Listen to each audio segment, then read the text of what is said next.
जी कैफ 4 आज के लेक्चर 7 की तरफ चलते हैं। प्रीवियस लेक्चर में हमने चैप्टर 2 कंप्लीट कर लिया था। चैप्टर 2 के आपको एमसीक्यूज प्रैक्टिस के तौर पे कहा था आपने अटेम्प्ट करने हैं, और आज हम इन एमसीक्यूज को पहले डिस्कस करेंगे, फिर उसके बाद चैप्टर 3 की तरफ चलेंगे।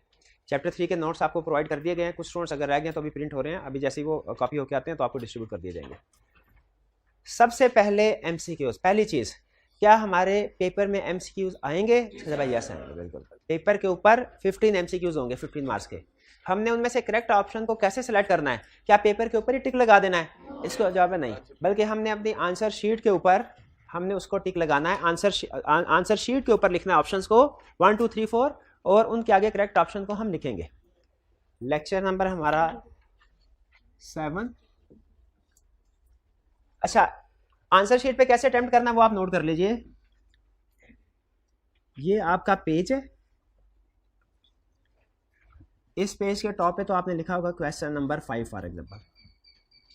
नीचे आपने लाइंस लगानी है, 2 कॉलम बना देने। लेफ्ट कॉलम पे आप लिखेंगे एमसीक्यू नंबर, और राइट पे आप लिखेंगे करेक्ट ऑप्शन। यहाँ पे तो 1 2 नंबर न्यूमेरिक में है, 1 2। एग्जाम में जो पेपर आएगा उसमें आपके सामने जो एमसीक्यूज होंगे वो रोमन में 1 2 3 होगा, 1 2 3 4 5। आपने इसी तरह तरतीब से 15 तक नंबरिंग लिख देनी है। उसके बाद जो भी करेक्ट ऑप्शन होगी, जैसे फॉर एग्जांपल 1 में हम कहते हैं जी बी करेक्ट ऑप्शन है, तो 1 के आगे आपने लिखना है बी, सिर्फ बी, ऑप्शन का नंबर। पूरी ऑप्शन लिखने की जरूरत नहीं है। यानी बी जैसे लीगल रिलेशन लिखा है, यहाँ पे सिर्फ बी लिखें, बी के साथ ब्रैकेट में लीगल रिलेशन लिखने की जरूरत नहीं है, सिर्फ और सिर्फ करेक्ट ऑप्शन लिखें, ठीक है। और इसी तरह आगे चलते जाएं। जो भी ऑप्शन आपको क्लियर नहीं है उनको आप ब्लैंक भी छोड़ सकते हैं, लेकिन ये आपने तरतीब से लिखना है। ये ना कीजिएगा कि पहले 1 लिख लें, बाद में 3 लिख लें, फिर 7 लिख लें, फिर 2 लिख लें, इस तरह नहीं। तरतीब से लिखें। जिन जिन क्वेश्चन ऑप्शंस के बारे में आप श्योर हैं उनको अटेम्प्ट करें, बाकी आप ब्लैंक छोड़ दें, पेपर के एंड पे वापस आके दोबारा कर लीजिएगा। ये था एमसीक्यूज को अटेम्प्ट करने का तरीका। अब हम चलते हैं सबसे पहले 1। अच्छा, इसमें कुछ एमसीक्यूज, 2 एमसीक्यूज ऐसे हैं जिनमें हमारा थोड़ा सा आई कैप के सोल्यूशन के साथ इख्तलाफ होगा, वो मैं आपके साथ शेयर करता रहूँगा।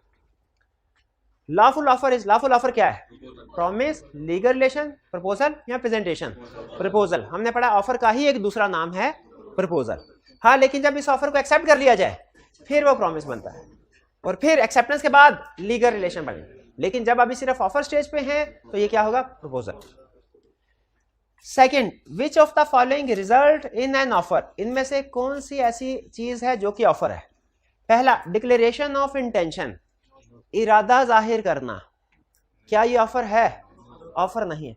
इनविटेशन टू ऑफर, ये भी ऑफर नहीं है।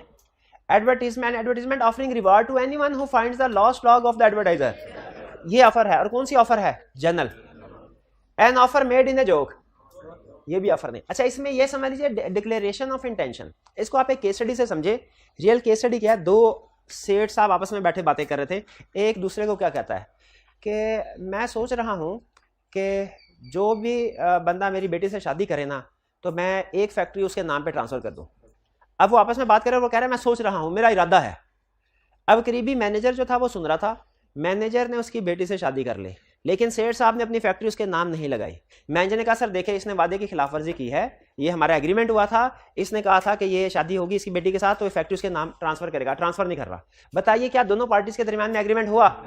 लॉ ने कहा कि उस सेठ ने जो स्टेटमेंट दी वो डिक्लेरेशन ऑफ इंटेंशन थी कि मेरा इरादा है, मैं सोच रहा हूं कि यह काम करूं। उसने ऑफर नहीं की थी। ऑफर होती तो इस तरह होती, ए मैनेजर अगर तुम मेरी बेटी से शादी करोगे तो फैक्ट्री तुम्हारे नाम पे ट्रांसफर करूंगा, ये ऑफर होती।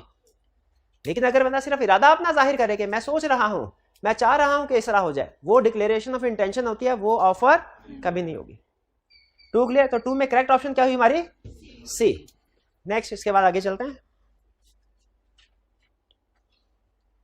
ए letter of acceptance for a lawful and legal matter sufficiently stamped and duly addressed is put into course of transmission। एक लेटर ऑफ एक्सेप्टेंस है, उसे ट्रांसमिट कर दिया गया, लेटर बॉक्स में पोस्ट ऑफिस डाल दिया गया, पोस्ट बॉक्स में। क्या है ये? A contract voidable at the option of acceptor, contract voidable at the option of offerer, no contract at all, a valid contract. अच्छा, अब यहाँ पे एक कंसेप्ट, यहाँ पे हमारा और आई कैप का डिफरेंस है. आई कैप ये कहता है कि जी वैलिड कॉन्ट्रैक्ट है. हम क्या कहते हैं, उससे पहले आप इसमें एक टर्म आपके लिए यूज हुए नहीं, वॉइडेबल. इसको समझ लीजिए. कॉन्ट्रैक्ट तीन तरह के होते हैं, तीन तरह की टर्म्स कॉन्ट्रैक्ट के कंटेक्स्ट में आपको सुनने को मिलेंगी आगे. Valid contract, void contract, voidable contract. Valid contract कौन सा कॉन्ट्रैक्ट होता है? जिसको दोनों पार्टीज इन्फोर्स करवा सकें. वॉइड कॉन्ट्रैक्ट कौन सा कॉन्ट्रैक्ट है? जिसको कोई भी पार्टी इन्फोर्स ना करवा सके. वैलिड कॉन्ट्रैक्ट कौन सा है? जिसको दोनों पार्टीज इन्फोर्स करवा सके. वाइड कॉन्ट्रैक्ट कौन सा है? जिसको कोई भी पार्टी इन्फोर्स ना करवा सके. और वाइडेबल कौन सा है? जिसको एक पार्टी इन्फोर्स करवा सके. ठीक है, एक पार्टी की मर्जी है, वो चाहे तो उसको इन्फोर्स करवाए, चाहे तो उसको कैंसल कर दे. ठीक है. वाइडेबल कॉन्ट्रैक्ट कौन सा कॉन्ट्रैक्ट है? ऐसा कॉन्ट्रैक्ट जिसमें एक पार्टी की मर्जी होगी, वो चाहे तो इसको इन्फोर्स करवाए, चाहे इसको कैंसल करवा दे. इसे कहते हैं वाइडेबल कॉन्ट्रैक्ट. जैसे फर्ज कीजिए मेरा इन बाइक के साथ एग्रीमेंट हुआ कि ये अपनी बाइक 20,000 में मुझे सेल करेंगे. ठीक है, कोई जोर जबरदस्ती नहीं है, आपस में निगोशिएशन के जरिए कीमत तय हुई है. ये कौन सा कॉन्ट्रैक्ट है? Valid contract. ठीक है. मेरा इनके साथ, दूसरी एग्जांपल, मेरा इनके साथ एग्रीमेंट हुआ कि ये बाइक सेल करेंगे 25,000 में. ठीक है, लेकिन फर्ज कीजिए वो बाइक चोरी हो गई. बाइक चोरी, और अब कोई चांस नहीं है उसके मिलने के, या वो बाइक डिस्ट्रॉय हो गई. ठीक है, एक्सीडेंट में डिस्ट्रॉय हो गई. अब ये कॉन्ट्रैक्ट कौन सा है? ये वॉइड हो गया, क्योंकि अब कोई भी पार्टी इन्फोर्स नहीं करवा सकती. वॉइड हो गया. अच्छा, फर्ज कीजिए इनकी बाइक है, मैंने कहता हूं बाइक बेचिए, कहते हैं मैं नहीं बेचता, और मैं गन पॉइंट पे इनको कहता हूं भाई बेचते हो कि नहीं? कहते हैं सर ले ले जितनी मर्जी ले ले. 20,000 में तय पाया और ये बाइक इन्होंने मुझे दे दी. ये भी एक कॉन्ट्रैक्ट है. ये कौन सा कॉन्ट्रैक्ट है भला? इसको कहते हैं वॉइडेबल. वॉइडेबल का मतलब क्या है कि अब ये जो एग्रीव्ड पार्टी होती है ना, जो मजलूम पार्टी है, जिसको गन दिखाई गई, मजलूम पार्टी, इसकी ऑप्शन है, इसकी मर्जी है, ये चाहे तो इस एग्रीमेंट को इन्फोर्स करवाए कि ठीक है सर, चाहे जोर जबरदस्त एग्रीमेंट किया लेकिन मुझे अच्छी कीमत मिल गई है, मुझे कोई इतराज नहीं है, जाने दे. और चाहे तो कोर्ट में जाके कहें कि सर इसमें मेरी रजामंदी शामिल नहीं थी, मेरी कंसेंट इसमें शामिल नहीं थी, इस कॉन्ट्रैक्ट को खत्म करवाया जाए, कैंसिल करवाया जाए, रिसेंड करवाया जाए. अगर ये कोर्ट में जाके चाहें तो ये भी कह सकते हैं. इनके पास यानी ऑप्शन है, दोनों में से जो मर्जी एक्सरसाइज करना है. ऐसे एग्रीमेंट को कहते हैं वॉइडेबल एग्रीमेंट. इसकी सबसे बड़ी एग्जांपल है ऐसे कॉन्ट्रैक्ट्स जिनमें कंसेंट फ्री ना हो, आजादाना ना हो, बल्कि फोर्सफुली किसी के साथ एग्रीमेंट किया जाए. ऐसे कॉन्ट्रैक्ट क्या है? वॉइडेबल. वॉइडेबल क्यों? कि इसमें जिस बंदे के जबरदस्ती कंसेंट ली गई है उसके पास ऑप्शन है, चाहे तो वो इसको कंटिन्यू करे, ऑपरेटिव रहने दे, चाहे तो वो कोर्ट के जरिए इसको कैंसिल करवा दे. ऐसे कॉन्ट्रैक्ट को जो एग्रीव्ड पार्टी की डिस्पोजल पे है, उसकी ऑप्शन पे है, वो चाहे इसको इन्फोर्स करवाए चाहे ना करवाए, ऐसे कॉन्ट्रैक्ट को क्या कहते हैं भला? Voidable contract. इसका नाम है वॉइडेबल कॉन्ट्रैक्ट. ठीक है. वॉइडेबल कॉन्ट्रैक्ट एक पार्टी के पॉइंट ऑफ व्यू से कॉन्ट्रैक्ट है, लेकिन दूसरी पार्टी के पॉइंट ऑफ व्यू से. अच्छा, यहां पे क्या कह रहा है? कह रहा है जब लेटर, अब जरा सोच के बताना मुझे आपने, लेटर को लेटर बॉक्स में डाल दिया, क्या ये दोनों पार्टीज के पॉइंट ऑफ व्यू से कॉन्ट्रैक्ट कंप्लीट हो गया? एक के पॉइंट ऑफ व्यू से हुआ है, दूसरे के पॉइंट ऑफ व्यू से नहीं. जब एक्सेप्टेंस लेटर डाला जाता है पोस्ट में, तो ये एक्सेप्टेंस कम्युनिकेट हुई है एज अगेंस्ट ऑफरर. अगर एक्सेप्टर यानी ऑफरी चाहे तो अभी भी इस कॉन्ट्रैक्ट से बैकआउट कर सकता है. कैसे? रेवोकेशन पहले पहुंचा दे एक्सेप्टेंस से, तब. अब मुझे बताइए, क्या ये वैलिड कॉन्ट्रैक्ट है? हाँ नहीं, वो एग्रीड, मैंने आपको एग्जांपल दी, वो तो फ्री कंसेंट वाली एग्जांपल थी ना. और भी बहुत से केसेस ऐसे हैं जिनमें कॉन्ट्रैक्ट वाइडेबल हो सकता है. वो तो आपको सिर्फ एग्जांपल दी ना, लाजमी नहीं कि सिर्फ फ्री कंसेंट वाला ही वाइडेबल हो. उनका क्वेश्चन यह है कि सर इसमें तो फ्री कंसेंट का मसला ही कोई नहीं है, तो ये कैसे वाइडेबल है? वो वाइडेबल का कंसेप्ट समझाने के लिए आपको सिर्फ एक एग्जांपल दिया, और भी सिचुएशन में वाइडेबल हो सकता है, तो ये उसके एग्जांपल. तो ये कॉन्ट्रैक्ट वाइडेबल है किसकी ऑप्शन पे? At the option of acceptor. Acceptor कह लें या ऑफरी कह लें, एक ही बात है, ऑफरर नहीं. और ये नो कॉन्ट्रैक्ट एट ऑल, ये भी नहीं है. कॉन्ट्रैक्ट है जरूर, लेकिन दोनों पार्टीज की तरफ से अभी नहीं हुआ, ठीक है। अभी हाँ, अभी अगर चाहे तो एक्सेप्टर इसको कैंसिल कर सकता है। ये एग्जांपल समझ आई आपको? तो इसमें करेक्ट ऑप्शन हमारे हिसाब से क्या हुई? ए, हमारे हिसाब से ए है। आई कैप ने डी कहा हुआ है, लेकिन मेरा ख्याल है ए ज्यादा बेहतर है। पेपर में पहली चीज तो ये क्वेश्चन आएगा नहीं, कुछ ना कुछ डिफरेंट क्वेश्चन आएगा, लेकिन अगर फर्स्ट कीजिए आ भी जाए तो आप इसमें ए लिख दीजिए और एक्सप्लेन कर सकते हैं आप इसको।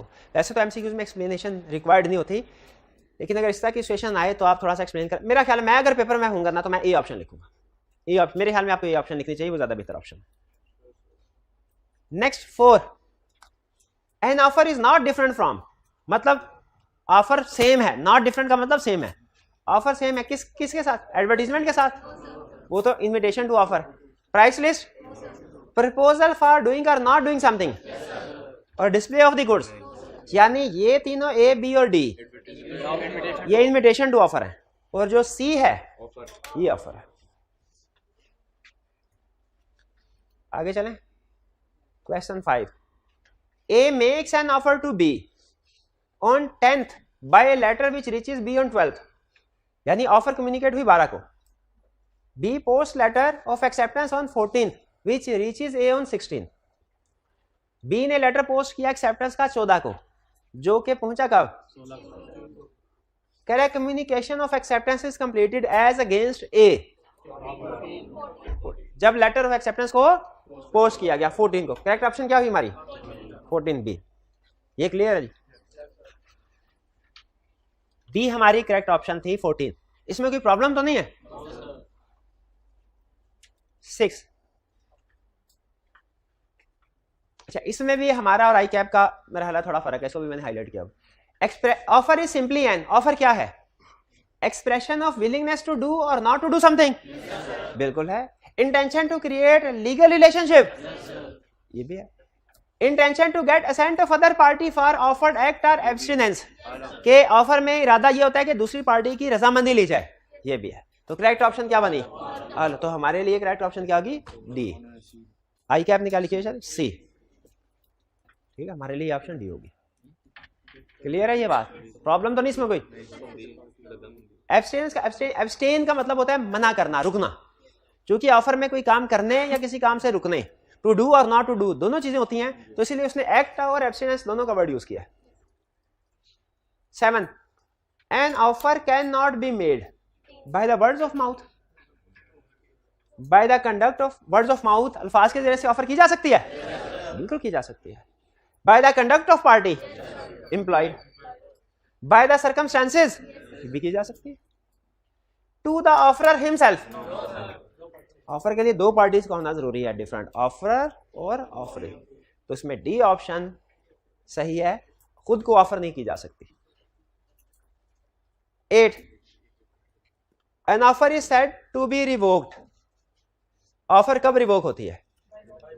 Bye non fulfilment of condition precedent to acceptance, जब एक्सेप्टेंस के साथ कुछ कंडीशन अटैच की जाए और उनको फुलफिल ना किया जाए तो ऑफर लैप्स हो जाएगी, बिल्कुल हो जाएगी, जब रेलिवेंट कंडीशन को पूरा ना करें। B, acceptance is not in prescribed mode but offerer does not reject it, यानी प्रेस्क्राइब्ड मोड में तो नहीं थी लेकिन ऑफरर ने कोई इतराज नहीं, तो इसका मतलब क्या है? क्योंकि आपको पता है अगर प्रेस्क्राइब्ड मोड में ना हो तो ऑफरर ने उसको रिजेक्ट करना है, कम्युनिकेट करना, लेकिन उसने उसे रिजेक्ट नहीं किया, तो इसका मतलब एक्सेप्ट, हालांकि प्रेस्क्राइब्ड मोड मैनर में नहीं है लेकिन फिर भी acceptance. Acceptance is not given with in reasonable period of time but offeror accepts it, reasonable time गुजर गया लेकिन उसके बावजूद ऑफर हुई, ऑफर ने एक्सेप्ट कर ली, तो इसका मतलब क्या हुआ? हो गया। तो ऑफर कब रिवोक हुई, इसका मतलब है ए, बी और सी दोनों में कॉन्ट्रैक्ट हो जाता है, ऑफर रिवोक नहीं हुई बल्कि कॉन्ट्रैक्ट हो जाता है बी और सी दोनों में। Clear? 9, acceptance must be given in usual manner, prescribed any manner or more effective manner, prescribed manner, जो manner prescribe किया गया है उसी में acceptance दी जानी चाहिए। 10, which of the following statement is true? सही वाली स्टेटमेंट आइडेंटिफाई करनी है हमने। A proposal may be revoked at any time before the communication of its acceptance is complete as against offeree, अगर कम्युनिकेशन एज अगेंस्ट ऑफरी हो गई फिर offer revoke नहीं हो सकती, क्योंकि फिर ऑफरर अपनी ऑफर को रिवोक जब लेटर ऑफ एक्सेप्टेंस पोस्ट में डाल दिया, अब ऑफर रिवोक नहीं हो सकती, क्योंकि इस वक्त एक्सेप्टेंस कम्युनिकेट हो गई एज अगेंस्ट ए। अब ए अपनी ऑफर को रिवोक नहीं कर सकता। हाँ, बी चाहे तो अपनी एक्सेप्टेंस को रिवोक कर सकता है। तो ए तो गलत हो गई, ए गलत हो गई ना, इसको तो नहीं सेलेक्ट करना। कह रहा है प्रपोजल यानी ऑफर में be revoked at any, offer कभी भी रिवोक की जा सकती है before the communication of its acceptance is complete as against offeree. एक मिनट है। ए प्रपोजल में बी रिवोक्ड, प्रपोजल रिवोक किया जा सकता है any time before the communication of its acceptance is complete as against offeree है ना, as against offeror नहीं है, ऑफरी है। ठीक है, तो एज अगेंस्ट ऑफरर तो हो सकता है, रिवोक हो सकती है, एज अगेंस्ट ऑफरी रिवोक नहीं हो सकती। इसको एग्जांपल से समझते हैं। ए ने बी को ऑफर दिया, ठीक है, बी ने एक्सेप्टेंस लेटर सेंड किया। अब एक्सेप्टेंस लेटर जब उसने सेंड किया, ऑफर रिवोक करवानी है ना, एक्सेप्टेंस लेटर पोस्ट करने से पहले पहले ऑफर रिवोक हो सकती है, यानी when acceptance is completed as against offerer से पहले। ठीक है, इस पॉइंट पे एज अगेंस्ट ऑफरी नहीं। ठीक है, इसका मतलब क्या हुआ? अच्छा, एज अगेंस्ट ऑफरी होता तो क्या होता कि लेटर पहुंच गया ए तक, अब ए तक लेटर पहुंच गया, ये होगी कम्युनिकेशन एज अगेंस्ट ऑफरी। वो कह रहा है इससे पहले पहले ऑफर रिवोक हो सकती है, यानी इससे ये मतलब समझ आ रहा है कि अगर लेटर डाल भी दिया जाए एक्सेप्टेंस लेटर, लेकिन अगर ए तक नहीं पहुंचा तो ऑफर रिवोक हो सकती है। इससे ये मतलब निकल रहा है ऑफर रिवोक। लेकिन खुद मुझे बताइए, क्या अगर एक्सेप्टेंस लेटर डाल दिया जाए पोस्ट में और एक्सेप्टेंस एज अगेंस्ट ऑफरर हो गई, क्या अब इसको रिवोक किया जा सकता है? अब इसको रिवोक नहीं किया जा सकता। लेटर बॉक्स में लेटर डालने से पहले पहले रिवोक किया जा सकता, अब नहीं किया जा सकता, इसलिए ये गलत है। यहां पे अगर एज अगेंस्ट ऑफरर होता ना, फिर ये स्टेटमेंट ट्रू होती। एज अगेंस्ट ऑफरर होता फिर स्टेटमेंट ट्रू होती। B acceptance may be revoked at any time before the acceptance may be revoked, acceptance before the communication of acceptance is complete as against acceptor. समझ आई कुछ? As यानी letter उस party तक ए तक पहुंचने से पहले पहले रिवोक हो सकती है एक्सेप्टेंस, तो हो सकती है कि नहीं? हो सकती है। ये इसका मतलब है ठीक स्टेटमेंट है, ये ठीक स्टेटमेंट है। फर्क समझाया दोनों में? चले, एन ऑफर इनिशियली रिजेक्टेड में सब्सिक्वेंटली बी एक्सेप्टेड, सही कह रहा है? गलत कह रहा है। एक ऑफर रिजेक्ट होगी, जब तक दोबारा रिन्यू नहीं होगी एक्सेप्ट नहीं हो सकती। डी लेटर ऑफ ऑफर में be sent after letter of acceptance, हो सकता है। ऑफर बाद में एक्सेप्टेंस पहले, नहीं हो सकता, नहीं हो सकता। 10 क्लियर है? ये थोड़ा सा आपको पता है इसमें रूल होता है एज अगेंस्ट वाला, मैंने आपको पहले बताया था, ये वर्डिंग थोड़ी ट्रिकी है, इसको समझना पड़ता है, तो उसको ज़हन में रखिएगा कि ये ऑफरी है, ऑफर नहीं। 11 a person can not make an offer to a person of sound mind. Sound mind कौन सा होता है? जो जहनी तवाज़न दुरुस्त हो, और जिसका जहनी तवाज़न दुरुस्त ना हो अनसाउंड माइंड। अनसाउंड माइंड के साथ ऑफर नहीं हो सकती, कॉन्ट्रैक्ट एग्रीमेंट नहीं हो सकते। A person can not make an offer to a person of sound mind, sound mind को कर सकता है। अनसाउंड माइंड होता तो हम कहते हैं हाँ ठीक है इसको नहीं कर सकता, साउंड माइंड को तो कर सकता है। टू हिज फ्रेंड, क्यों? फ्रेंड के साथ वो सोशल एग्रीमेंट्स नहीं आ जाते? कमर्शियल भी तो आ सकता है, बिल्कुल ठीक है। टू हिमसेल्फ, अपने आप को ऑफर नहीं कर सकता। D to the citizen of a foreign country, foreign country के स्टूडेंट्स को ऑफर हो सकती है? बिल्कुल हो सकती है, हो सकती है ऑफर। अच्छा, फॉरेन सिटीजन को अंडरलाइन करें, फॉरेन कंट्री को। एक लफ्ज है एलियन, एलियन, एलियन सुना हुआ आपने? खलाई मखलूक, ALIEN, एलियन। लॉ में एलियन पता है किसको कहते हैं? फॉरेन कंट्री को। फॉरेन कंट्री को क्या कहते हैं? एलियन। लॉ कहता है एलियन के साथ कॉन्ट्रैक्ट कर सकते हैं, एलियन को ऑफर कर सकते हैं, उसके साथ कॉन्ट्रैक्ट कर सकते हैं। एक है एलियन एनिमी। एलियन एनिमी कौन है? ऐसी फॉरेन कंट्री जिसके साथ जंग छिड़ रही हो। एलियन एनिमी के साथ ऑफर नहीं कर सकते, एग्रीमेंट नहीं कर सकते। तो यहां पे इसने बताइए क्या लिखा हुआ है? To citizen of foreign country, foreign country China, उसके साथ कर सकते हैं, और इंडिया के साथ कर उसके साथ भी कर सकते हैं। कोई जंग नहीं छिड़ी अभी फिलहाल, कोई जंग नहीं छिड़ी हुई, कोई जंग नहीं छिड़ी हुई, जंग नहीं छिड़ी हुई इस वक्त, जंग नहीं, पास में रही है, इस वक्त नहीं है। ठीक जी, एक मिनट हरी, 11 क्लियर हो गया, कोई प्रॉब्लम जी? 10th में डी, अगर हम कहें कि आप जो भी कहोगे हम वो बात मान लेंगे, हमने एक्सेप्टेंस पहले दे दी है लेकिन अभी उसने ऑफर नहीं की, हम कहेंगे आप जो भी कहेंगे मैं वो लॉ कहता है ये गलत है, ये नहीं कर सकते, इसका लीगली कोई इंपैक्ट नहीं है, पहले ऑफर होगी बाद में एक्सेप्टेंस होगी। नहीं नहीं नहीं, इसके बाद जो कहा जाए ना उसके ऊपर बाद में बंदे ये भी कहते हैं नहीं मेरा ये मतलब तो नहीं था, तो लॉ कहता है पहले ऑफर आएगी बाद में एक्सेप्टेंस आएगी। ठीक है, अगर कोई बंदा ये कहता है आप जो भी कहेंगे मैं मान लूंगा, तो ये पहले एक्सेप्टेंस हो गई, ये वैलिड नहीं है। An offer gets legal consequences as soon as it is made, फौरन लीगल कॉन्सिक्वेंसेस हो जाते हैं? नहीं, as soon as it is communicated, as soon as it is received, revoked, as soon as it is accepted। Offer plus acceptance होती है तो फिर वो लीगल कॉन्सिक्वेंसेस आ जाते हैं। तो करेक्ट ऑप्शन क्या हुई 12 में? D. Yes, implied acceptance is inferred from silence of the offeree, from the conduct of the offeree, conduct implied conduct से ड्राइव की जाती है। from the written statement of the offeree, ये एक्सप्रेस होती है, from the oral statement of offeree नहीं, written या oral statement होती है, ये एक्सप्रेस होती है। तो कंडक्ट ऑफ द ऑफरी से जो हो वो एक्सेप्टेंस होती है इम्प्लॉयड। तो करेक्ट ऑप्शन क्या हुई? B. 14 Abdullah offered by letter to sell Kareem his motor bike for ₹5,000। Kareem wrote back saying he accepted the offer and would pay in 2 installments at the end of the 2 following months. Is there a contract? नहीं, बल्कि ये करीम की तरफ से counter offer हो गई। Is there a contract? No. अच्छा, अब देखिए जहां पे yes yes है ये तो सिंपली आउट हो गए क्योंकि हम कंफर्म है कि ये कॉन्ट्रैक्ट नहीं है। नो में से कोई एक ठीक है। अब देखिए नो डिसीजन है, डिसीजन ठीक है, बेसिस ऑफ डिसीजन का फर्क आएगा। इसका मतलब है अगर डिसीजन ठीक हो बेसिस ऑफ डिसीजन गलत हो तो हमारा क्वेश्चन क्या होगा? गलत होगा, वो पूरे नंबर नहीं देगा, आधे भी ना दे शायद, थोड़े से।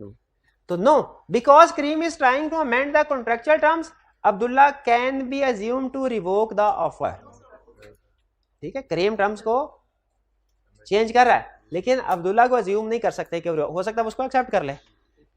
No, Karim's response constitutes a counter offer, ये ज्यादा बेहतर है, काउंटर ऑफर है, and is effectively a rejection of Abdullah's offer, और वो अब्दुल्ला की ऑफर को रिजेक्शन के इक्वल है। सी ऑप्शन बेहतर है, ए और सी में से सी ऑप्शन बेहतर, तो सी ऑप्शन करेक्ट करेगा। क्लियर? ए क्यों गलत है? इसलिए कि अब्दुल्ला, ये हम अज्यूम नहीं कर सकते कि अब्दुल्ला ने ऑफर रिवोक किया। ठीक है, अब्दुल्ला, ये बेसिकली रेवोकेशन है बाय करीम, ये रेवोकेशन बाय अब्दुल्ला नहीं, करीम। इतनी बात ठीक है कि करीम कॉन्ट्रेक्चुअल टर्म चेंज कर रहा है, इतनी बात ठीक है, लेकिन अब ये रेवोकेशन कैंसिलेशन ऑफ ऑफर किसकी तरफ से है? करीम की तरफ से, तो उसने अब्दुल्ला लिखा। और हाँ, इसीलिए भी जहां कहीं याद रखे, आपको अगर दोनों ऑप्शन फर्ज कीजिए ठीक भी लग रही हैं तो मुझे खुद बताइए ज्यादा बेहतर ऑप्शन कौन सी है? काउंटर ऑफर से, इसी को। तो एग्जाम में अगर आप वर्डिंग पढ़े ना तो सम उसने लिखा होता है select the most appropriate option, ये नहीं लिखा था सेलेक्ट द करेक्ट ऑप्शन, इसलिए कि बाज़ औक़ात एमसीक्यूज में 2 ऑप्शन होती हैं, दोनों करेक्ट होती हैं लेकिन एक इनकम्प्लीट होती है और दूसरी कंप्लीट होती है, हैं दोनों ही करेक्ट लेकिन एक इनकम्प्लीट और दूसरी, तो इस सिचुएशन में हमने कौन सी ऑप्शन सेलेक्ट करनी होती है? कंप्लीट। तो बाज़ औक़ात 2 स्टेटमेंट होंगी, दोनों ठीक होंगी, उस सूरत में हमने कौन सी वाली स्टेटमेंट सेलेक्ट करनी है? जो मोस्ट अप्रोप्रिएट है। तो ए और सी अगर आपको दोनों ठीक लग रहे हैं तो दोनों में से मोस्ट अप्रोप्रिएट कौन सी ऑप्शन है? 15 the law of contract is law of agreements, law of agreements which creates legal obligation. Yes, law of all agreement नहीं, ऑल एग्रीमेंट इलीगल एग्रीमेंट को डील नहीं करता ये। Law of personal and social agreements, उनका तो कोई legal status भी नहीं होता, तो ये डिस्कस करता है सिर्फ और सिर्फ B, law of agreements which creates legal obligation. चलिए बस ये थे हमारे चैप्टर 2 के मल्टीपल चॉइस क्वेश्चंस। क्लियर हो गए? इसमें 2 क्वेश्चंस ऐसे थे जिनमें हमारा और आई कैप का थोड़ा कॉन्फ्लिक्ट था, वो मैंने आपके साथ शेयर कर दिया। जी प्रीवियस लेक्चर में से कोई क्वेश्चन पूछना चाहते हो तो पूछ लें। नोट्स डिस्ट्रीब्यूट कर देगा नोट्स के आगे। कोई नहीं, आगे चलें। नेक्स्ट हम स्टार्ट करने जा रहे हैं चैप्टर 3। चैप्टर 3 क्या कहता है? Essentials of elements of a valid contract. Essentials elements of a, यानी एक वैलिड कॉन्ट्रैक्ट होने के लिए क्या क्या चीजें होना जरूरी हैं। एसेंशियल्स ऑफ वैलिड कॉन्ट्रैक्ट का मतलब क्या है? वैलिड कॉन्ट्रैक्ट होने के लिए क्या क्या चीजें होना जरूरी हैं। अच्छा, मेरे जाती ख्याल में ये वाला कंसेप्ट चैप्टर 2 में होना चाहिए था। पहले ये वाला कंसेप्ट होना चाहिए था, क्योंकि इसके अंदर ऑफर और एक्सेप्टेंस की बात आ रही है, तो ऑफर और एक्सेप्टेंस इसके बाद सिखाए जाने चाहिए थे। ये मेरा जाती ख्याल। लेकिन बहरहाल लाइक आपने जिस तरतीब से रखा हुआ है चैप्टर्स को, हम चैप्टर्स को फिर उस तरतीब से करते हैं। तो essential elements of valid contract का मतलब क्या है कि एक वैलिड कॉन्ट्रैक्ट, एक लीगल कॉन्ट्रैक्ट बनाने के लिए किन चीजों का होना जरूरी है। यानी ये सारी चीजें पूरी होंगी तो फिर एक वैलिड कॉन्ट्रैक्ट होगा। अगर एक चीज भी गायब हुई तो वैलिड कॉन्ट्रैक्ट नहीं है। सारी चीजें होना जरूरी है। फॉर एग्जाम्पल, पहली चीज कौन सी होना जरूरी है? एग्रीमेंट के लिए जरूरी है कि एक ऑफर हो, एक एक्सेप्टेंस हो। एक ऑफर हो, एक एक्सेप्टेंस हो, और ऑफर करने वाला और बंदा हो, एक्सेप्टेंस करने वाला और बंदा हो। Offer can not be made to himself. पढ़ा कि नहीं पढ़ा? तो दो पार्टीज होनी चाहिए, एक ऑफर करे और एक एक्सेप्टेंस करे। अगर ऑफर नहीं है, एक्सेप्टेंस है, ऑफर है एक्सेप्टेंस नहीं है, कॉन्ट्रैक्ट नहीं हो सकता। कॉन्ट्रैक्ट कब होगा? जब ऑफर हो, एक्सेप्टेंस हो, और ऑफर पहले, एक्सेप्टेंस बाद में। There must be two parties, पहले ऑफर, दूसरा ऑफरी कह लें या एक्सेप्टर कह लें, एक ही बात है ना। ऑफरी और एक्सेप्टर में क्या फर्क है? फर्क बताएं। फर्क भी है। ऑफरी वो होता है जिसको ऑफर कराई जाए, और अगर जब वो एक्सेप्ट कर ले उसके बाद उसे एक्सेप्टर कहना है। उसके बाद जैसे एक्सेप्टेंस से पहले हमने कहना है ऑफर, एक्सेप्टेंस के बाद क्या कहना है? प्रॉमिस। प्रॉमिस, प्रोमिसी और एक्सेप्ट, जी बिल्कुल ठीक है। प्रोमिसर और प्रोमिसी की टर्म्स भी यूज होती हैं ऑफर और ऑफरी के लिए। याद है ना? ये बताया हुआ कि नहीं बताया हुआ? Intention to create legal relationship, दूसरा एसेंशियल क्या है? Intention to create legal relationship क्या कहना चाह रहा है कि पार्टी जब एग्रीमेंट कर रही हो तो उनकी आपस में इंटेंशन क्या होनी चाहिए? कि लीगल रिलेशनशिप क्रिएट करना है। यानी अगर कोई भी दोनों में से मुकरे तो उसके खिलाफ कानूनी चाराजोई करनी है, कानूनी कार्रवाई करनी है। यह है intention to create legal relationship. किस में intention to create legal relationship नहीं होता नॉर्मली? सोशल रिलीजियस एग्रीमेंट्स में, जैसे फैमिली मेंबर्स वगैरह में, अनलेस दोनों ने एग्री किया हो कि अगर ब्रीच करेगा ना तो केस लगाएंगे उसके खिलाफ। तो सोशल एग्रीमेंट्स में, डोमेस्टिक एग्रीमेंट्स में, रिलीजियस एग्रीमेंट्स में normally intention to create legal relationship unless agreed. और कमर्शियल एग्रीमेंट्स में हमेशा intention to create legal relationship होती है। जैसे दो पार्टीज का कमर्शियल एग्रीमेंट हुआ, हमने एक पार्टी से एसी खरीदा फर्ज कीजिए, और एग्रीमेंट में कुछ भी नहीं लिखा हुआ कि intention to create legal relationship है कि नहीं, तो क्या ये वैलिड कॉन्ट्रैक्ट है? अगर एसी खराब हो जाए उसके खिलाफ एक्शन लिया जा सकता है? लिया जा सकता है। अहम एग्जांपल सुने, अगर एसी खरीदा और कॉन्ट्रैक्ट में ये लिखा हुआ था कि एसी खराबी की सूरत में आप दुकानदार से तो शिकायत कर सकते हैं, लेकिन किसी भी अदालत में कार्रवाई का हक नहीं रखते आप। क्या फिर भी कर सकते हैं? एसी खराब हो जाए उसके खिलाफ कोर्ट में कार्रवाई फिर भी कर सकते हैं? बिल्कुल कर सकते, क्योंकि कमर्शियल कॉन्ट्रैक्ट्स में हमेशा intention to create legal relationship होती है। लॉ कहता है ये तो बेसिक राइट है। अगर हम इस तरह की लॉ कहता है, अगर इस तरह की क्लॉज को लॉ कर देना कि अगर पार्टी ने एग्री कर लिया है तो हमारे कोर्ट में नहीं आ सकती, तो फिर मजबूत पार्टी जो होगी ना वो हमेशा कमजोर पार्टी के साथ एग्री कर लेगी और लोग आपस में ही मसले मसाइल करते रहेंगे, झगड़ा करते रहेंगे। तो इसलिए कोर्ट ने कहा हर बंदे का बुनियादी हक है कानून की मदद ले, तो चाहे एग्रीमेंट में जो मर्जी लिखा है, एग्रीमेंट की वायलेशन हुई है कमर्शियल एग्रीमेंट की, कानून से हेल्प ली जा सकती है। Intention to create legal relationship clear है? आगे कैपेसिटी और कंपिटेंस ऑफ पार्टी। कैपेसिटी या कंपिटेंस ऑफ पार्टी का एक ही मतलब है, कैपेसिटी ऑफ पार्टी या कंपिटेंस ऑफ पार्टी। जी मेरे दुकानदार से कर सकते हैं कॉन्ट्रैक्ट, लेकिन लॉ में नहीं जा सकते। लेकिन अगर एग्रीमेंट में लिखा होगा अगर इतने टाइम से पहले खराब हो जाए सीधे तो कर सकते हैं इसके बाद। हाँ वो डिफरेंट वो क्वेश्चन इनका ये है कि सर अगर एग्रीमेंट में ये लिखा हो कि 1 साल तक की वारंटी है, 1 साल से पहले खराब हो जाए तो फिर लीगल एक्शन ले सकता है, वरना इसके बाद तो देखिए वारंटी ही 1 साल की दे रहा है, फिर वो वारंटी ही 1 साल की दे रहा है। और इस सूरत में अगर 6 महीने में खराब हो जाए और हमें सही करके नहीं देता, फिर हम उसके खिलाफ केस कर सकते हैं, लेकिन साल के बाद नहीं कर सकते। क्यों?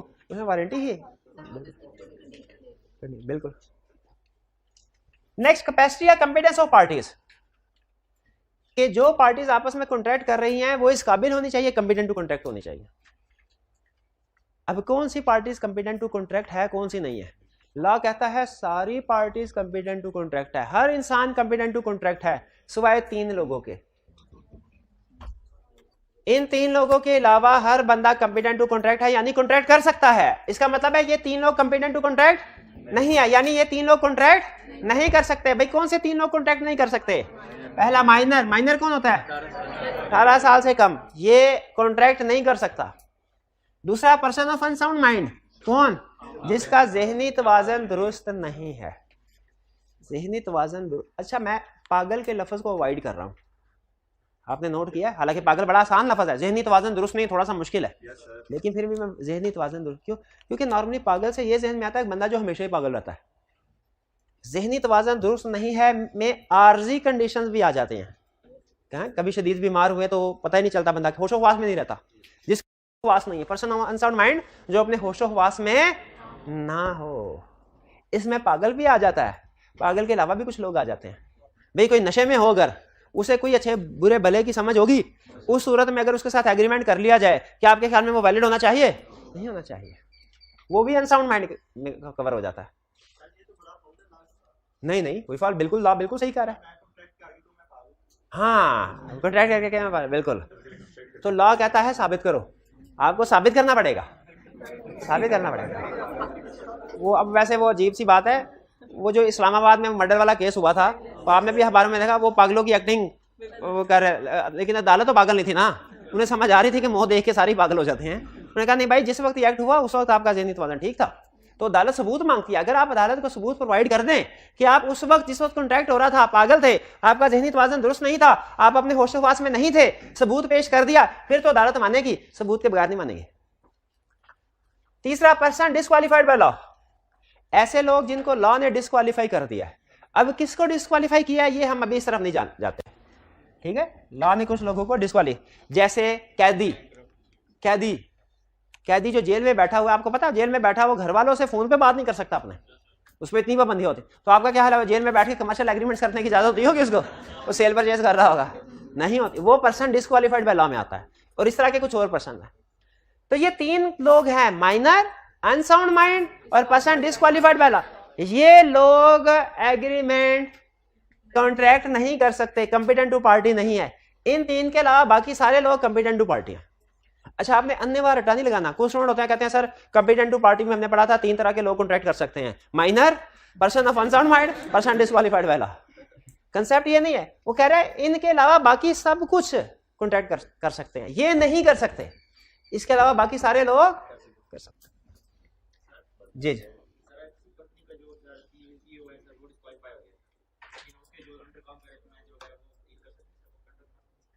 वो कॉन्ट्रैक्ट कर सकते किसके खिलाफ?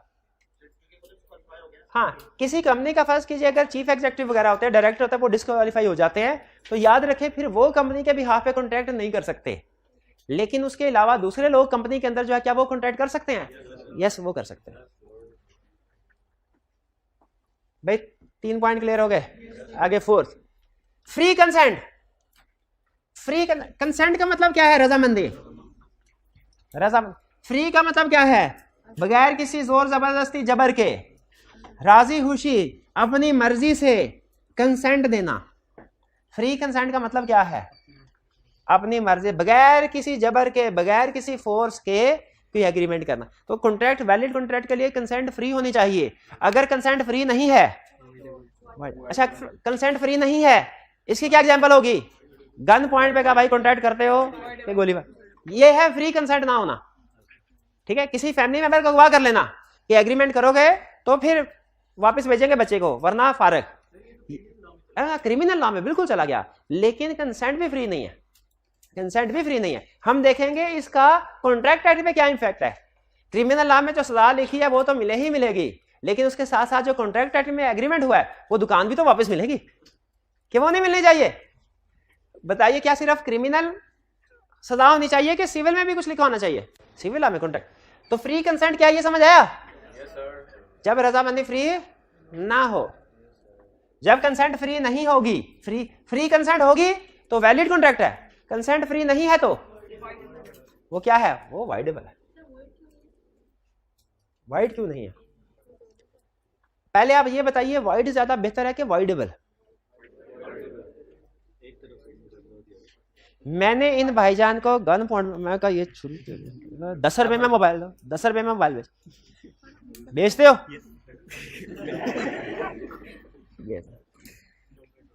कंसेंट फ्री नहीं है। लॉ ने इनको ऑप्शन दी है, मुझे नहीं ऑप्शन दी, इनको ऑप्शन दी है, चाहे ये कॉन्ट्रैक्ट को कंटिन्यू करवाएं या इसको कैंसिल करवा दें। अगर लॉ कहता ना एग्रीमेंट ये कॉन्ट्रैक्ट वाइड है तो उसका मतलब है ये हमेशा ही कैंसिल होता। लॉ ने कहा वाइडेबल है, यानी इनकी ऑप्शन है, चाहे तो इसको पूरा करवाएं चाहे तो इसको कैंसिल करवा दें। अब बताइए इनके पास ऑप्शन होना बेहतर है कि हमेशा वाइड होना? क्योंकि ऑप्शन ये अपनी कैलकुलेशन करेंगे, अच्छा ठीक है, मेरी तो ये मोबाइल पहले ही बड़ा तंग कर रहा था मुझे, मैं तो उसको फेंकने के चक्कर में था, अभी चलो अच्छा है घर ने 1000 कोई पैसे दे दिए हैं, 10 रुपये 20 रुपये 1000 जितने भी है, चलो मुझे ठीक है वारा खाता। ये अपने अगर इनको वारा खाता होगा ये ओके कर देंगे, नहीं वारा खाता होगा तो कैंसिल कर देंगे।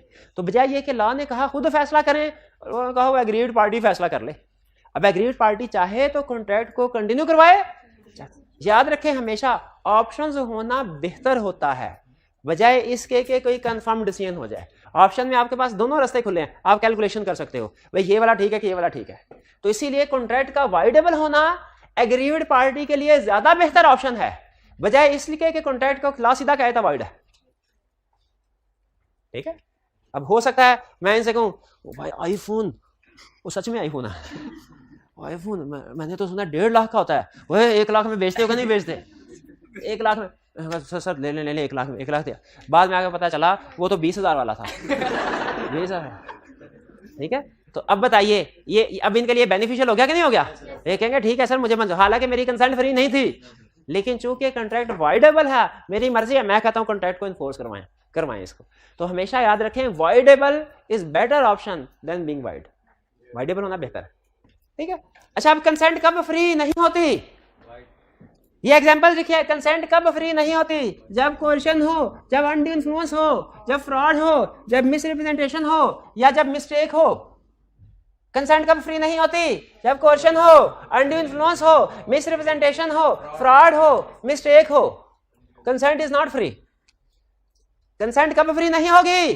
जब कोर्शन हो, जब अनड्यू इन्फ्लुएंस हो, फ्रॉड हो, मिसरिप्रेजेंटेशन, मिस्टेक हो। सर ये कोर्शन क्या होती है? सर ये अनड्यू इन्फ्लुएंस क्या होता है? सर ये मिसरिप्रेजेंटेशन क्या होती है? फ्रॉड क्या होता है? मिस्टेक क्या होती है? अभी नहीं पढ़ना, सिर्फ याद करना। 5 चीजों के नाम सिर्फ याद करने, अभी समझने नहीं है। किन 5 चीजों के?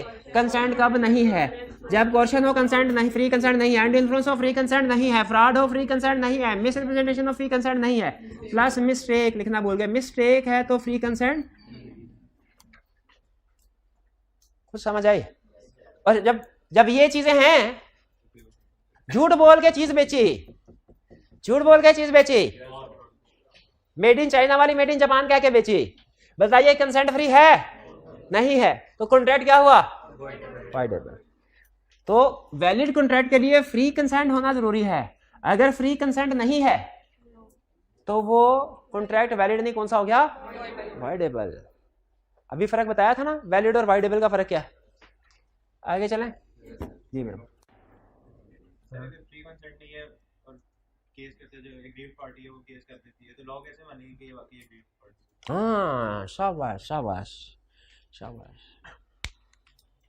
एक होता है लॉ, एक होता है लीगल प्रैक्टिस, लॉ की प्रैक्टिस। क्वेश्चन इनका ये है कि सर फर्ज कीजिए फ्री कंसेंट नहीं है, तो इसका तो एग्रीमेंट होगा, हर पार्टी कोई भी पार्टी जाके कोर्ट में कह सकते हैं सर फ्री कंसेंट नहीं थी, एग्रीमेंट को पारित करवाएं। अदालत सबूत मांगती है। अदालत क्या करती है? अदालत सबूत मांगती है। तो अदालत में ये साबित करना कि फ्री कंसेंट थी कि नहीं थी, वकीलों का काम है।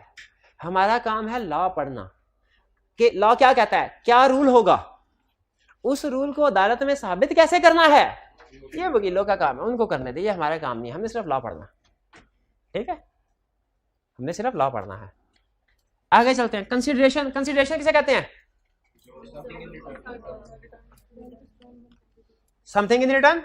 आपने कोई एक चीज दूसरे बंदे को दी, बदले में जो मिला वो कंसीडरेशन है। गाड़ी बेची 10 लाख की, एक बंदे के लिए गाड़ी कंसीडरेशन है जो 10 लाख दे रहा है, और जो गाड़ी दे रहा है उसके लिए 10 लाख कंसीडरेशन है। कॉन्ट्रैक्ट में कंसीडरेशन होना जरूरी है। हमारा एक बड़ा रूल होता है सिंपल, क्या? No consideration no contract, no consideration no contract. तो वैलिड कॉन्ट्रैक्ट के लिए जरूरी है कंसीडरेशन हो। Agreement without consideration is void. क्या कहना जा रहा है? जिस एग्रीमेंट में कंसीडरेशन नहीं है एग्रीमेंट ही वॉइड है। पहली ऑप्शन, भाई के साथ एग्रीमेंट किया इनकी बाइक का और कंसीडरेशन है 10 रुपए। दूसरी ऑप्शन, भाई के साथ एग्रीमेंट किया, कंसीडरेशन कुछ भी नहीं है। बताइए दोनों सेम लीगल सिचुएशन है कि डिफरेंट है? जिसमें कंसीडरेशन कुछ भी नहीं है वो कॉन्ट्रैक्ट वॉइड है, एग्रीमेंट वॉइड है। यस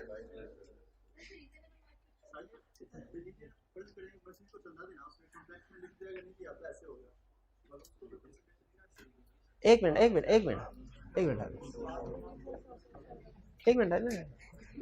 लिखा हुआ स्टेप बाय स्टेप चलते हैं ना। पहले बताइए बेसिक रूल समझ आया?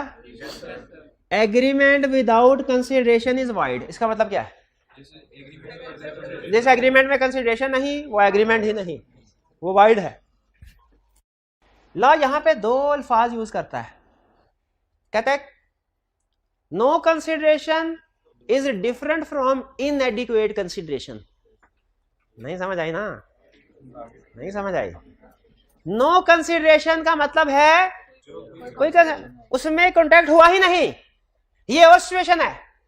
कंसीडरेशन है लेकिन इनएडिक्वेट है, थोड़ी सी है, ये और सिचुएशन है। इनएडिक्वेट कंसीडरेशन में कॉन्ट्रैक्ट वैलिड है, एडिक्वेट कंसीडरेशन होना लाजमी नहीं है। कंसीडरेशन होना जरूरी है, कंसीडरेशन का एडिक्वेट होना जरूरी नहीं है। कंसीडरेशन होना जरूरी है, कंसीडरेशन का एडिक्वेट होना जरूरी। 10 लाख की चीज 20 रुपए में बेच दी, वैलिड कॉन्ट्रैक्ट है, वैलिड कॉन्ट्रैक्ट है, लेकिन वॉइडेबल कैसे होगा? जब नाम आनेगा तो फिर होगा ना। अभी तो मना रहा हूं ना मैं उसको, अभी तो केस में ये नहीं ना कहा कि भाई वो नहीं मान रहा था तो उसको जबरदस्ती मनाया। भाई बात समझ आ रही है? कंसीडरेशन होना जरूरी है, कंसीडरेशन का एडिक्वेट होना जरूरी नहीं है। क्या मतलब? क्या कि बदले में कुछ ना कुछ पैसे जरूर दो, चाहे 10 रुपए क्यों ना दो। उसकी तरफ आ रहा। पहले ये बताइए समझ आया कि नहीं आया? क्योंकि पहले मैं वो केस वाला मसला अपना हल कर लूं जो केस स्टडी में कंसिडर यूज होना है कि एक बंदे को कुछ भी पैसे नहीं दिए तो एग्रीमेंट नहीं हुआ, लेकिन उसको पैसे दिए थोड़े से तो लॉ कहता है एग्रीमेंट वैलिड है। ठीक है? Agreement without consideration is void, agreement with consideration is valid, चाहे छोटी सी कंसीडरेशन क्यों ना हो। Agreement with consideration valid, agreement without consideration void. लेकिन कुछ एग्रीमेंट्स हैं जो विदाउट कंसीडरेशन होते हैं फिर भी वैलिड है। कुछ एग्रीमेंट होते हैं विदाउट कंसीडरेशन भी वैलिड हैं। जैसे किसी को तोहफा देना, ठीक है, शेर साहब की हमने जान बचाई, शेर साहब बड़े खुश हुए, तोहफे में फैक्ट्री में दे दे तोहफा। एग्रीमेंट विदाउट कंसीडरेशन, ठीक है, नॉर्मली वाइड होता है, कुछ सिचुएशन में वैलिड। वो सिचुएशन क्या, वो अभी मैं आपको नहीं बता रहा, लेकिन क्या बताया, जैसे अभी आप एग्जांपल दे रहे थे मस्जिद में चंदे वाली, बिल्कुल ये एग्जांपल, एग्जैक्टली ये एग्जांपल है हमारे सिलेबस में। ठीक है, कि अगर आप मस्जिद में खड़े होकर ऐलान कर दें कि मैं 1 लाख रुपए मस्जिद की तामीर में चंदा दूंगा और इमाम मस्जिद साहब 1 लाख रुपया उधार माल ले आए, क्यों? क्योंकि उन्हें पता है कि आपने 1 लाख रुपया दे देना, तो फिर ये एग्रीमेंट वैलिड है, फिर ये एग्रीमेंट। लेकिन ये एडवांस चीजें हैं इसलिए बाद में पढ़ेंगे, अभी फिलहाल सिर्फ आपको 2 चीजें बता रहा हूं। कंसीडरेशन, पहली चीज क्या, कंसीडरेशन होना जरूरी है, दूसरी क्या, कंसीडरेशन एडिक्वेट होना जरूरी नहीं है। बाकी जो एग्रीमेंट विदाउट, समटाइम कुछ एग्रीमेंट ऐसे हैं जिनमें कंसीडरेशन नहीं भी होती, लॉ उनको भी कहता है वैलिड है, वो एक्सेप्शंस है, वो इस रूल की एक्सेप्शन है, हमारे सिलेबस में है, हम पढ़ेंगे, लेकिन अभी नहीं, जब पहुंचेंगे इसी चैप्टर में। जी जी जी जी पूछिए। हमने इससे पहले जो टॉपिक पढ़ा था ना, उसमें आपने बताया था कि कंसीडरेशन अगर नहीं डिसाइड होती तो हम कंसीडर करते हैं कि रीजनेबल अमाउंट है, तो उस केस में तो ये कॉन्ट्रैक्ट होता है, तो यहाँ आप कह रहे हैं कि कंसीडरेशन नहीं है तो इसका मतलब ये वॉइड है। नहीं सही पॉइंट है। तो आप जी जी बिल्कुल सही, आपके माइंड में बिल्कुल ठीक आ रहा है, मैं आपको बताता हूँ। ये इसकी सेटिंग क्या है, इसकी सेटिंग को जरा ठीक कर दें, कभी ठीक होती है कभी नहीं।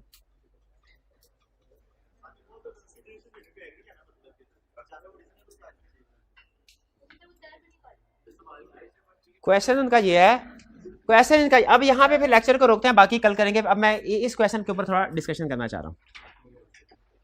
क्वेश्चन उन्होंने ये उठाया, सर आपने अभी पढ़ाया कि अगर एग्रीमेंट में कंसीडरेशन नहीं है तो वो एग्रीमेंट वॉइड है, सही है ना। प्रीवियस एक लेक्चर में बताया था कि अगर कोई कंसीडरेशन तय नहीं पाई तो लॉ रीजनेबल प्राइस इंपोज करेगा। अब सुनिए, दो सिचुएशन है, दोनों में फर्क समझ आ गया तो ये कंसेप्ट समझ आ जाएगा। एक, मेरा इन भाई के साथ एग्रीमेंट हुआ कि ये मुझे मोबाइल बेचेंगे, प्राइस क्या होगी, ये एग्रीमेंट साइलेंट है, एक सेशन ये। दूसरी सिचुएशन, एग्रीमेंट हुआ भाई ये मोबाइल मुझे बेचेंगे और बदले में कोई पैसा नहीं लेंगे, ये भी तय पाया बदले में कोई पैसा नहीं लेंगे। बताइए इस वाले एग्रीमेंट में और पिछले वाले एग्रीमेंट में फर्क है कि एक ही है। जब क्लियरली लिख दिया जाए ना एग्रीमेंट में कि कोई कंसीडरेशन नहीं होगी, ये है एग्रीमेंट विदाउट कंसीडरेशन। जब एग्रीमेंट में कंसीडरेशन का जिक्र ही नहीं है तो इसका ये मतलब है कि प्राइस तय नहीं पाई क्या होगी, लेकिन कुछ ना कुछ तो होगी, ये नहीं तय पाया कि फ्री में दिया जाएगा। एग्रीमेंट विदाउट कंसीडरेशन ऐसे एग्रीमेंट जिसमें क्लियरली लिखा हो कि बदले में कोई पैसे नहीं लिए जाएंगे, वो है एग्रीमेंट विदाउट कंसीडरेशन।